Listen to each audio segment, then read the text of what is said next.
Now to some major budget concerns for Spring Branch ISD. The district, in fact, is saying that if the state doesn't increase its funding by more than 90%, well, some cuts are going to have to be made. So we're talking about everything here, from safety to mental health resources, education, and more. ABC 13's Liliana Pearson spoke to the district superintendent today.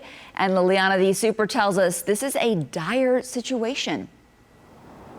She does. She tells me that the state comptroller suggested a $900 per student increase to the yearly budget, but despite that, state lawmakers initially only offered $50 per student, all this while sitting on a $33 billion surplus in their budget.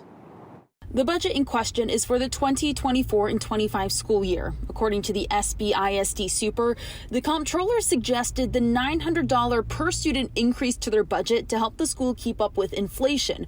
So the district was shocked when the state offered at first just $50, then $90 a student. We believe $1,000 is really the amount we need to stay whole. It doesn't give us extra. Superintendent Blaine says if they can't find more money, they'll be forced to consider combining schools, increasing class sizes, cutting back on safety and security, and raising the tax rate. I want them to listen, and I want them to put more money into public education, and I want them to honor and value what we have to offer and the great job that we're doing with our kids.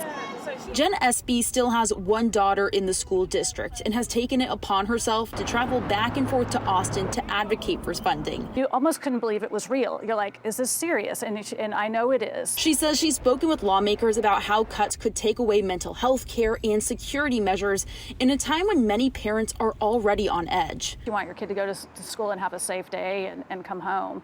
So I think that's very scary for some parents to think that our police force is possibly, going to be affected deeply by this. Blaine says she asked lawmakers why this is their choice. No, we don't feel like we've gotten sufficient information. ABC 13 has been investigating this issue for years. It turns out this flowchart, designed back in the 80s, determines where the money goes. It's confusing, and funding decisions are made based on an outdated system that hasn't worked for several generations. Eyewitness News reached out to state lawmakers, but we haven't heard back. This mother hopes someone in power can make a decision before the legislative session ends in the coming weeks. They're listening, but then their actions with the legislation that they propose is not matching up. In Spring Branch, I'm Liliana Pearson, ABC 13 Eyewitness News.